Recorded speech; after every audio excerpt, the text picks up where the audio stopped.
Welcome to మీ TV news. నేను మీ మౌనిక. Motivate, educate, entertain.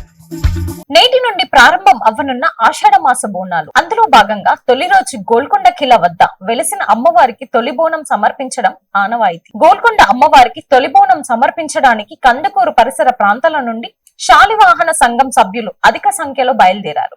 బోనానికి ప్రాధాన్య వస్తువు అమ్మవారు ఎంతో మెచ్చే చల్లని కుండ. అటువంటి కుండలను తయారు చేసే కుమ్మరి వృత్తిలో పుట్టడం మా అదృష్టంగా భావిస్తున్నామని కుమ్మరి సంఘం నాయకులు తెలిపారు.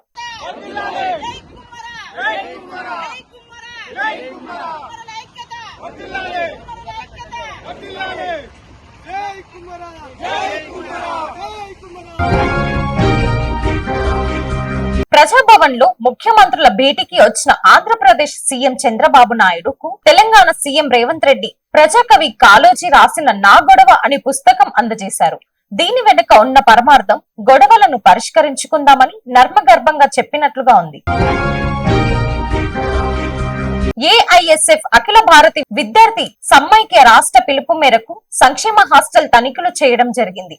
నాగర్ కర్నూలు జిల్లా కార్యదర్శి బలముల ప్రేమ్ కుమార్ మాట్లాడుతూ గతంలో బీఆర్ఎస్ ప్రభుత్వం ఉన్నప్పుడు వసతి గృహాల పరిస్థితి చాలా దారుణంగా ఉండేది. కాంగ్రెస్ ప్రభుత్వం ఇప్పటికీ రానున్న బడ్జెట్ లో విద్యార్థుల మెస్ ఛార్జ్ పెంచవలసిందిగా ఏఐఎస్ఎఫ్ బిఎస్ఎఫ్ఐ డిమాండ్ చేయడం జరిగింది. బీసీ వసతి గృహంలో ఉన్న విద్యార్థులకు తక్షణమే సబ్బులు, పేస్ట్లు, బుక్స్, దుప్పట్లు, పెట్టెలు సకాలంలో విద్యార్థులకు అందించాలన్నారు. అదే విధంగా నాణ్యమైన భోజనాన్ని విద్యార్థులకు వడ్డించవలసిందిగా డిమాండ్ చేశారు. వసతి గృహంలో ఉన్న సమస్యలకు తక్షణమే పరిష్కరించాలని కోరారు. అలాగే బహుజన స్టూడెంట్ ఫెడరేషన్ ఆఫ్ ఇండియా రాష్ట్ర కార్యదర్శి బి దాస్ మాట్లాడుతూ రాష్ట్ర వ్యాప్తంగా సంక్షేమ హాస్టల్లో సమస్యలు ఉన్నాయన్నారు. సొంత బిల్డింగ్లు, బాత్రూమ్ సమస్యలకి తక్షణమే ప్రభుత్వం చొరవ తీసుకోవాలన్నారు. ఈ కార్యక్రమంలో వరుణ్, కళ్యాణ్, బీసీ గిరిజన సంక్షేమ వసతి గృహంకి సంబంధించిన విద్యార్థులు పాల్గొన్నారు.